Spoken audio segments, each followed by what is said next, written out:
Before you visit Japan, there's one thing you should know. Japan didn't become Japan overnight. The reason trains arrive exactly on time, cities are incredibly clean, and convenience stores feel more advanced than some airports, all comes from a fascinating history that most tourists never learn. So here's a quick summary of Japanese history before your trip. Chapter 1. Japan was isolated for centuries. For most of its history, Japan was ruled by samurai and military leaders called shoguns. In the early 1600s, Japan made a radical decision. It essentially closed itself off from the world. Foreign trade was heavily restricted. Most foreigners weren't allowed to enter, and Japanese people weren't allowed to leave. While Europe was expanding across the globe, Japan was building its own unique culture.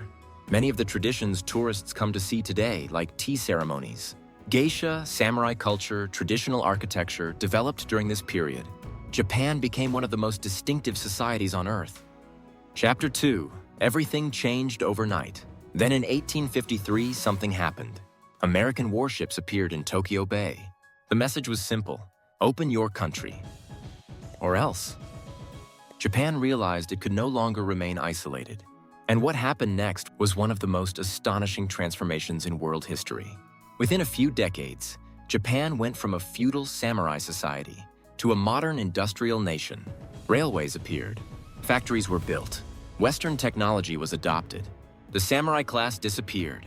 Imagine a country jumping from the 1700s to the modern world in a single generation. That's basically what happened. Chapter 3. Japan becomes a world power. Japan modernized so quickly that it shocked the world. It defeated China. Then it defeated Russia, something that many Europeans thought was impossible at the time. Japan became the first Asian nation to compete with the major powers of Europe. By the early 1900s, it had become one of the strongest countries in the world.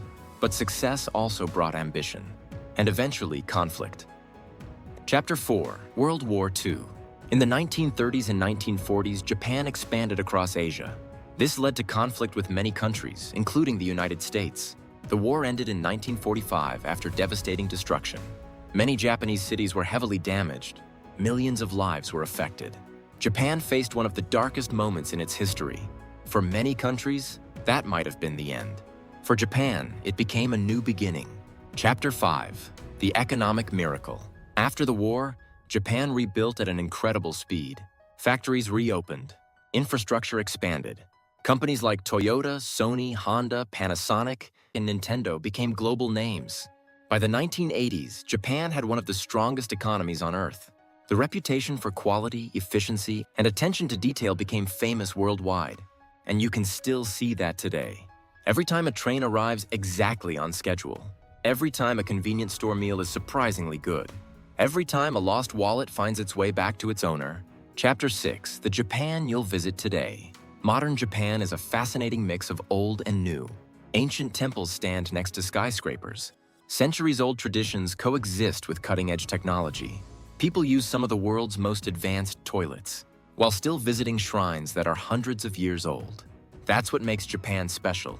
It's not just futuristic. It's not just traditional. It's both at the same time.